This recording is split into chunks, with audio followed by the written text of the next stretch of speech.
Hi friends, అందరికీ నమస్కారం.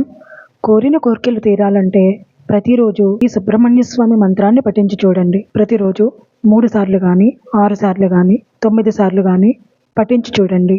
అత్యంత తొందరలోనే మీ కోరిక నెరవేరుతుంది. ఆ మంత్రం ఏమిటో ఇప్పుడు మనం చూద్దాం.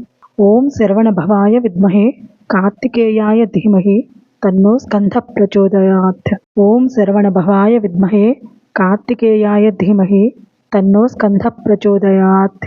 ఓం శరవణ భవాయ విద్మహే కార్తికేయాయ ధీమహి తన్నో స్కంద ప్రచోదయాత్. ఓం శరవణ భవాయ విద్మహే కార్తికేయాయ ధీమహి తన్నో స్కంద ప్రచోదయాత్. ఓం శరవణ భవాయ విద్మహే కార్తికేయాయ ధీమహి తన్నో స్కంద ప్రచోదయాత్. పరమ పవిత్రమైన ఈ సుబ్రహ్మణ్య స్వామి మంత్రాన్ని ప్రతిరోజు శ్రద్ధగా విన్నా చదివినా స్వామి అనుగ్రహంతో మీ కోరికలన్నీ తప్పకుండా నెరవేరుతాయి. Thank you friends.